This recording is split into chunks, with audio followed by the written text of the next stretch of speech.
all of you ladies in this room, if you were willing to compromise on a few things, there are men who would die to marry you right now, but you aren't willing to compromise on those things because you said 3% of men are attractive. And so because of that, that's why we have the lowest marriage rate in history.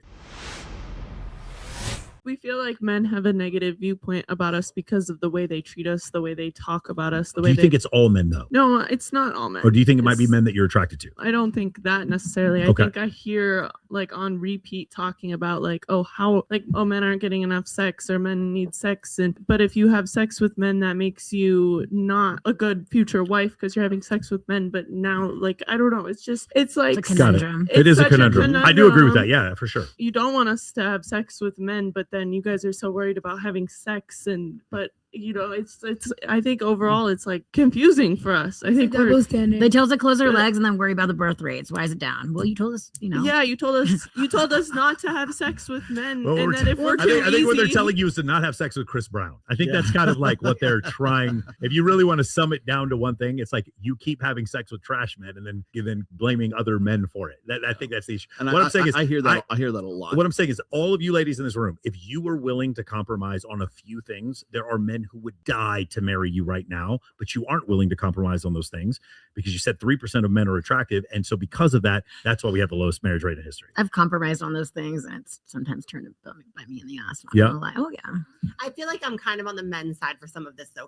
For sure. I am on, I think women in general are more vocal on social media. I'm on some of my single close friends list and they'll put the conversations they're having with guys and they're like men.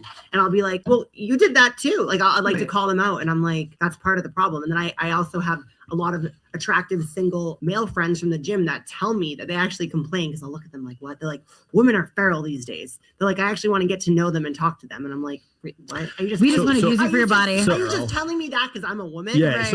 So here's the thing. Here's one of the major differences. So I have a client. I just talked to him a couple days ago, and he's saying stuff like, "Oh, well, I'm seeing this girl, but we're not really serious." But I went out somewhere, and she was talking to another guy. She wasn't flirting, but she was talking to another guy that annoyed me. And I was like, "Bro, what the is wrong with you? That's not your girlfriend. She's gonna talk to other. Well, what should I do in those situations? Go talk to other people, or make her your girlfriend, or get off the pot." You know what happened to him when I said that, and what happens to every guy when I say that? You're probably right. They don't cry. They don't try to cancel me. They take the criticism and they and keep it pushing. You were to tell, and I can tell you this because you're in fitness, if you were to tell the average woman, hey, you're overweight, you probably need to lose some weight, you probably need to get off the vapes, you probably need to get off of social media because you're on there way too much, and you need to take accountability for your actions. If I tell that to men, how many men are offended? Anyone want to guess? How many men are offended? None of them.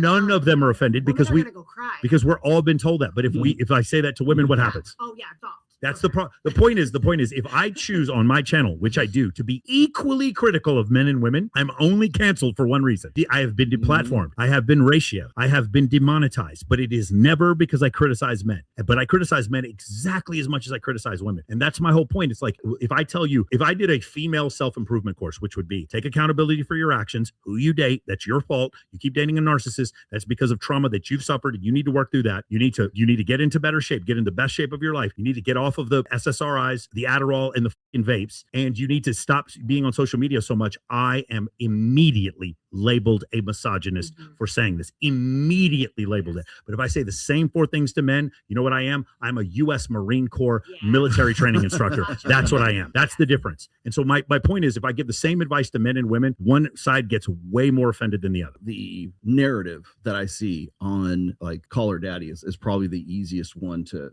sort of poke holes in right now. But we're constantly, like when you were talking about how women have these mixed messages, right? With like, oh, I don't know if I should shut my legs or keep them open. You guys want to fuck girls, but you don't want to marry girls who right? And I think it comes down to like, who are you listening to? Like, where's that voice coming from? Because the voices in the manosphere are so diverse right now. Like, you might hear a tradcon say, be chaste, be pure, whatever, be wholesome, whatever the terminology they're using right now. And then you might hear some other guy say, well, here's how you get laid, but it's just coming from different sources. I can understand why it's confusing. It seems like a double standard, but it's like, there's going to be guys that are going to tell you one thing, and there's going to be other guys that are in the same sort of niche that are going to tell you another thing as well. Yeah. Overall, if you want long-term happiness, I would probably say for men and for women, again, when I say this to men, they're never offended. When I say this to women, they get super angry. Stop sleeping around so fucking much. That's what I would say. If I just said to women, stop sleeping around so much, I immediately immediately am whatever podcast, fresh and fit, whatever. If I tell men, hey, listen, there's data that shows that if you have more sexual partners before you're married, you're less likely to be happy in a relationship. If I had a male stripper sitting right there where you were, who's had sex with 900 women, and I said, hey, bro, just to let you know, you're probably going to have a harder time being happy in a relationship because you 900 women, he's going to be like, yeah, that sounds about right.